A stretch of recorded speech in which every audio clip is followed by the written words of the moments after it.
Ever stared into the woods and felt like something's lurking back there? Not goblins or anything out of a cheap horror flick, but like secrets?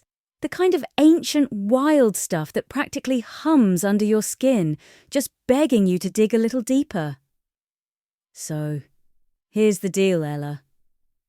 She's not some superhero or the kid everyone picks for dodgeball, honestly. She's just Ella.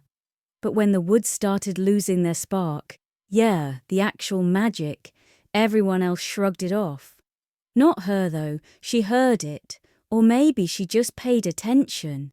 And boom, that's where her wild ride kicks off. Once upon a time, there was a very little girl in a very little village among hills and hedges, lived a child called Ella. She wasn't the noisiest or the tallest or the neatest child, by a very long, long way, but extremely courageous in the quietest sort of way. She heard when other folk bellowed. She noticed things other people didn't. And she had a heart that beat a little faster whenever she stood at the edge of the woods behind her house. It wasn't just any woods. The grown-ups called it the Enchanted Forest and said it was no place for children. It's too strange, they said. It changes when you're not looking. Full of tricks and whispers, added the baker. Best not to wander, warned the mayor, wiping crumbs from his beard. But Ella, shoelaces loose and satchel full of tails, did not tremble. She liked what was unusual. And now and again, occasionally, now and again, she could have sworn she saw lights winking down at the trunks of the trees, stars that fell to dance. It was spring dawn when Ella woke to a hush that smothered.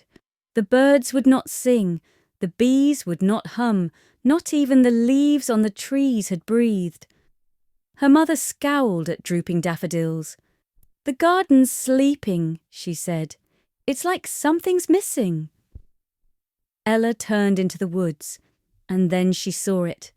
A glow of soft light, like the warmth on a summer highway, curling through trees, and a voice, not loud but clear as a bell, speaking to her in her head.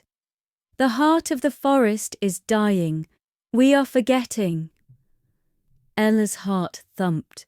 She didn't quite catch the words precisely, but she caught what was intended. Something was wrong. And something, or someone, was hurting.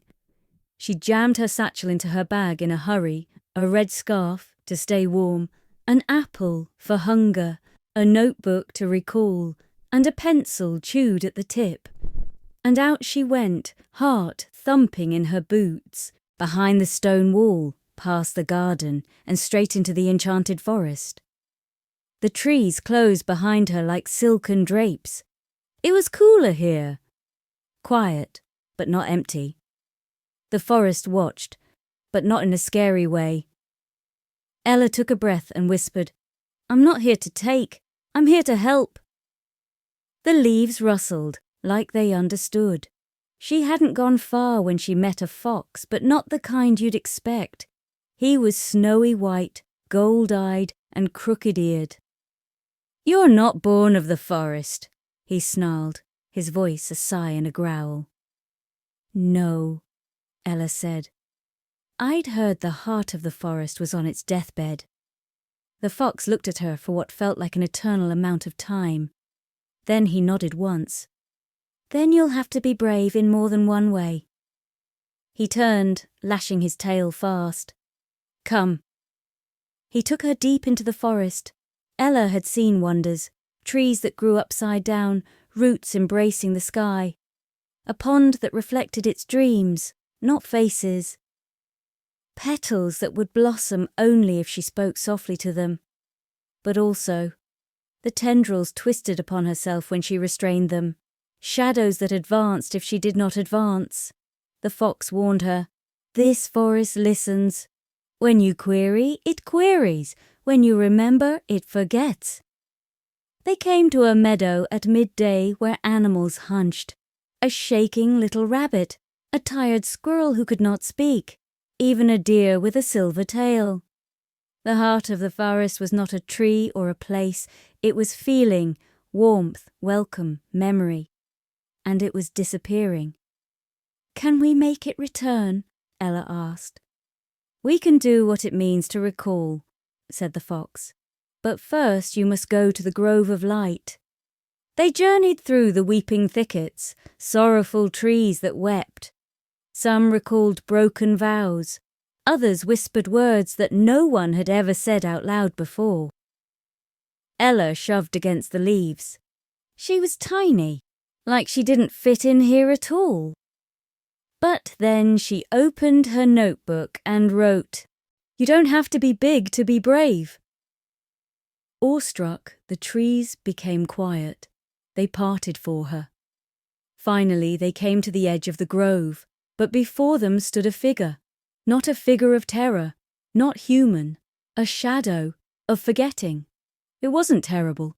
It was emptiness. All that had been unloved, unsaid, unshared. It spread across the floor, whispering, "You're only a child. You don't know how to help. Go home." But she took a step forward. "I don't know all," she told it. "But I do know this. The forest means something, and I can remember what it was like when it sang." She unfolded her crimson scarf and wrapped it around a stick. A vow. She left her apple on the ground, an offering, and she opened her book and read. A bedtime story she used to listen to from her mother about stars, bears, and leaping shadows. As she read, the shadow ceased, then sparkled, and then vanished, not because it had been battled, but because it had been heard. The Grove of Light bloomed, not with sound, but with warmth. The trees of gold glowed faintly. The animals stood up taller, the blossoms brightened, and Ella. Her chest felt as though someone had placed a lantern in the centre. The fox crept low. "You did more than rescue the forest," he said to her. "You saw it." And with that, he vanished in the ferns. The birds sang again. The bees crashed into flowers. Her mother blinked as Ella pushed open the garden gate. "Where have you been?" she asked, sweeping leaves from her daughter's hair. "Released," smiled Ella, "listening." And from that day on, the enchanted forest never wandered beyond, because someone remembered, and told stories, and believed, and sometimes, if you very quietly stood at the edge of the wood, you could hear a fox laughing, and pages turning over as the wind turned them. The end.